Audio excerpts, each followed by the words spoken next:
So with those in America beginning to audit government departments, you now see the winds after hitting Ireland, right? So after, what is he, a couple of handful of years maybe in total power, and certainly more years in the background, right? Simon Harris, who has overseen the most squanderous government in Irish history in terms of blowing your money on nonsense. Not only nonsense, because that's not to give the severity of the situation its due, right? But blowing your money on incentives and on intentions and actions that are destroying your life. They are destroying your country. They are destroying your fellow Irish people. And it may not have reached you yet because you might not be in a city, you might not be in a town or a village that's been bombarded and had their total demographics altered overnight, right? So it might not have reached your town's land yet, or your homeland or your area yet, but it has certainly infected and seeped into the soil here in this country. Blood has been shed because of what this man has stood over, right? This man is single-handedly, along with the rest of it, the people that are in power with him, right, and promote him and his new energy, right? This man is responsible for the deaths, for the maiming, for the abuse, and for the destroyed lives and the destroyed feeling of safety in our own home that every person should have. And it's on each people and each nation to assure that they have that in their own home. And this man has wielded a hammer against all of that. He has no opinions of his own. He is simply a mercenary who his ego wants him to have total power, but his character and his morality do not lend him to such a position, right? He hasn't earned any of this on merit.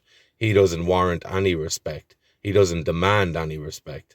He doesn't command any respect, right? And he doesn't act in any way that should be deemed respectful. He is a disgusting human being who hand waves away people's concerns. And then when the pressure gets a bit too much for him, he pretends like, well, I'm starting to act on this now because I've just heard about what's going on, right? So we'll have a little listen to him. To put it mildly, of public money not being spent adequately, and in this case having nothing to show for it. You're right on that. And finding that there are individuals who are often somewhat anonymous in relation to those issues. Now, be very clear, I'm very clear on this too. People can make mistakes. We don't want a culture where people are risk adverse. People can make mistakes. That's different. That's absolutely different. But when a mistake is made, you got to engage. This was not that. This, in my view, was a very clear and flagrant breach of the public spending code. So he's talking there of the 7 million that just vanished, right, into some arts program for IT equipment. 7 million just vanished, right? And we will probably find out just happened to turn up in some slush fund that people were dipping their fingers into, right? Himself probably included, right, in some way, right? So you hear him there. When a mistake is made, you need to engage. Like, that doesn't mean anything. They're not even strong words, right? So imagine that he's the head of a business, right? And all the buck stops with him because he's the absolute head of the business. Everyone in the business recognizes him as the head. He presents himself as the head of the business, and he makes decisions as if he's the head of the business, okay?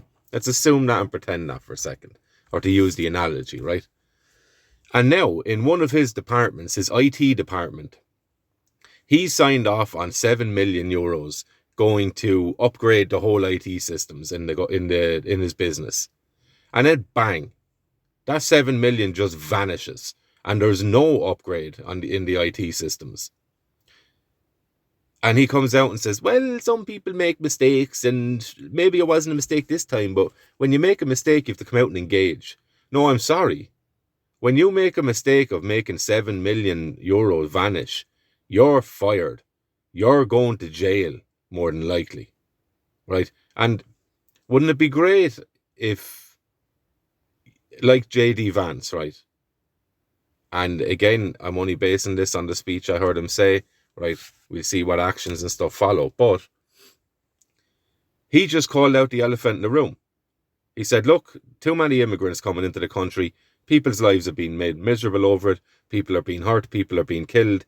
And the native populations are being silenced and stopped from being able to voice their opinion on what's happening to them.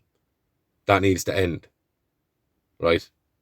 And what J.D. Vance has done is legitimize the concerns and the grievances and the voices of millions and millions of European people. And he's put these people, these Simon Harrises, up against the wall here. And what they're trying to do now is slowly get on side without coming out and saying so, right? They're trying to make it look like they're doing the very things that Donald Trump and Elon Musk and et al., right, are doing in America now, of coming down hard on government waste and government fraud and government corruption and the criminality of this class, this parasite class, right? So they're trying to pretend and get ahead of the wind and be like, well, look, we're clamping down now big time on this stuff, and it's just you have to engage. You have to engage, right? These people need to go, and they also need to be held accountable, right? They need to be audited. Their families need to be audited. The whole government needs to be audited. All these people that they've brought in need to be sent home. Go away. We don't want you. And all of that money needs to be returned to the Irish people. These people's pensions need to go. Every penny that they've ever made while in power needs to be taken back from them because they owe it to the Irish people. They stole your money and gave it to other people, right? 7 or 8 billion to the Department of Integration. And about 6-7 of that is going on foreigners. We spent 1 billion making homes and homing these people last year, while people are freezing to death in their cars and dying on the street, Irish people, right? That's what these people have done.